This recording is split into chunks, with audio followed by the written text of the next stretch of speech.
Fake news. It's everywhere these days, right? Spreading like wildfire on that thing the kids call the interweb. Politicians blaming the media blaming politicians. It's enough to make you want to crawl under a rock and just stay there. But here's the thing, fake news isn't new. It's been around longer than bell bottoms and pineapple on pizza. And one of the most glaring examples, the Gulf of Tonkin incident.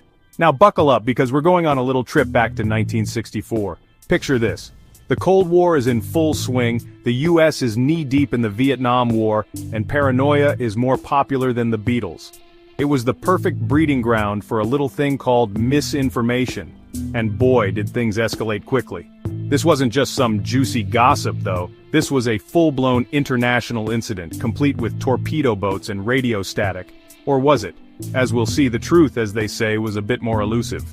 So, grab your detective hats, folks, because we're about to dive headfirst into the murky waters of the Gulf of Tonkin incident and see how a little misunderstanding helped shape the course of history. To understand the Gulf of Tonkin incident, we need to rewind a bit. See, the US was in a bit of a pickle in the early 1960s. The Cold War was raging and the US was obsessed with this idea called the domino theory. The gist? If one country fell to communism, others would follow like dominoes. And guess what country was looking mighty wobbly? Yep, Vietnam.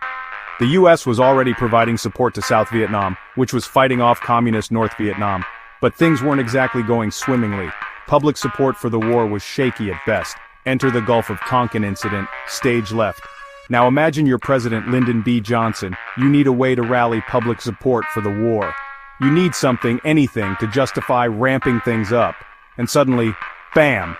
You get a report that US destroyers have been attacked, not once but twice in the Gulf of Tonkin, just off the coast of North Vietnam. What a coincidence. So, what actually happened in those murky waters? Well, on August 2nd, 1964, the USS Maddox, a US destroyer, was conducting a little intelligence gathering, read spying, in the Gulf of Tonkin. Now, the North Vietnamese weren't too thrilled about this, and they sent out some torpedo boats. Shots were fired, things got tense, but the Maddox escaped relatively unscathed. Here's where things get fishy. 2 days later, on August 4th, the Maddox reported being under attack again. This time it was dark, stormy, and the reports were based on, shall we say, ambiguous evidence. Think sonar readings, radio chatter, and a whole lot of panicked shouting. But hey, when you're looking for a fight, who needs concrete proof, right?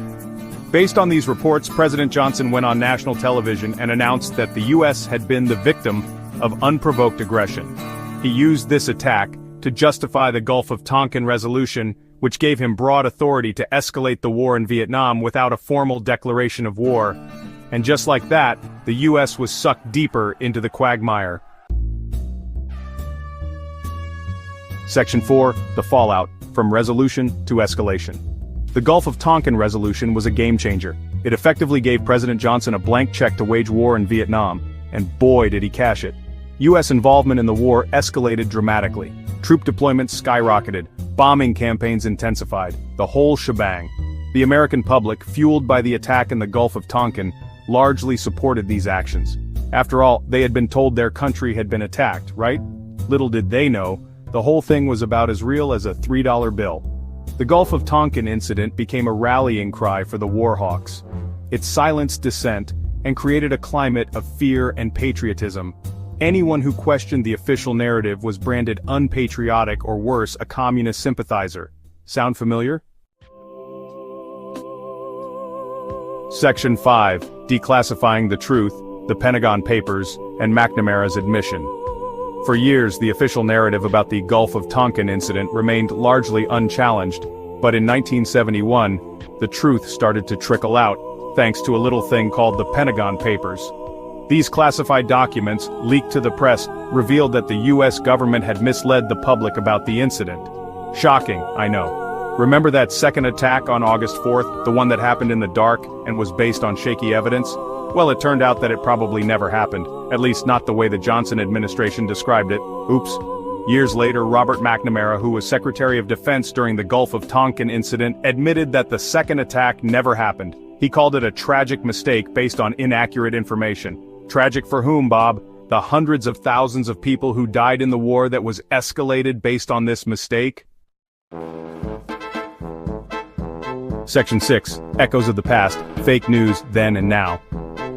The Gulf of Tonkin incident is a stark reminder that fake news isn't a new phenomenon. It's a tale as old as time itself.